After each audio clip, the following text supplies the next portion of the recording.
Hi, it's Tristan. While recently trying to purchase the latest version of Final Cut Pro 10 on my Mac Pro, I received an error message from the Apple App Store saying that I did not have a video card that was basically powerful enough in my 2008 Mac Pro. So that video card is a ATI Radeon 2600, which apparently was not powerful enough. And also I've been noticing some minor video slowdown issues and stuff like that here and there.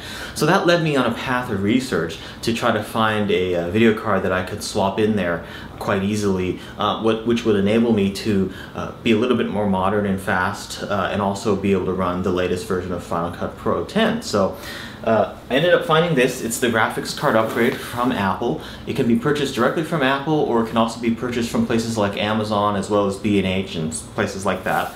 It's actually an ATI Radeon 5770, but it's a special Apple compatible version of it. And I'm not going to do an unboxing video of this or even an install video of it because you can search YouTube and find these videos from other people. There's plenty of them out there. However, I will show you what this looks like once installed, and I will talk about it further, so stay tuned.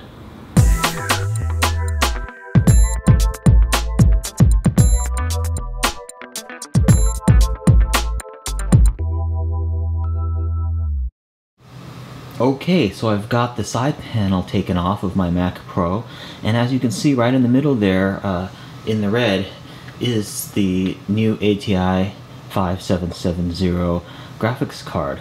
Let me see if I can get a little bit closer and you can see just how it looks and how big it is. It's certainly a lot bigger than the graphics card that was in there before. It's a little bit dark. I'm sorry, let me move the light. There we go. So there it is inside the machine. It's certainly a lot bigger than the graphics card that was in there before. As you can see, it also requires a power cable, so there is a power jack or power plug on the motherboard, sort of up there to the top left. The other thing about this card is it takes up 2 PCI slots, so you will need to remove one of the covers. The cover right above this video card, we need to remove that PCI slot cover. I'll show you that on the back as well. But let's just compare this video card to the size of the old video card, which I took out of it, which is right here, the ATI Radeon 2600, and you can see that this is much. Well, it's not, the size is not that much different actually, but you know, it is certainly, the new one is certainly bigger. And the other thing about the new one too is it does take up the full space inside the case, because right here is actually part of the new card as well. There's a little, it's a little hard to see in this video, I know, but there's a little sort of handle railing part right here that just slips right in there. So it fits in very nicely. I'm very pleased with it because it's also quite quiet as well. In fact, it's even quieter than my old card. Let me go ahead and take you around the back of the machine, and I'll show you what that looks like with the ATI 5770 installed. Okay, so as you can see, this is the back of my Mac Pro. I'm connected to the new video card via DVI, dual link DVI, going to my Dell 30-inch monitor.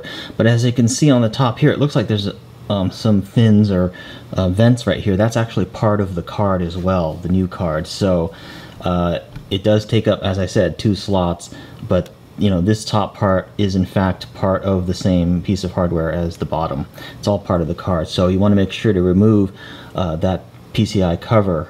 You know, normally if you only had one video card before and it wasn't a double width one, there would be a cover over this area. You want to make sure to remove that. I actually at first I didn't think about that, and actually installed this card without removing it and ran it that way for a little while until I realized it's actually a double width video card, and so you know, it needs these vents here to be exposed to cool it down. So anyway, that's just a quick tour of the ATI Radeon 5770 graphics upgrade card. I have noticed that my machine is a little bit snappier and zippier, especially with application window redraws and window moves and stuff like that. Things just seem a lot faster and zippier, and I've had no trouble at all running Final Cut Pro, the latest version, on this early 2008 Mac Pro. So if you have a Mac Pro that's either 2010, 2009, 8, or even down all the way to 2006, this is a good graphics card upgrade for you that I do recommend. Any questions or comments, please feel free to leave them. And also another benefit of this, if I didn't mention it already, is that this card is actually quieter as well. So that's another plus, a little bit quieter than the ATI 2600 card that it replaced. Alright, thanks for watching.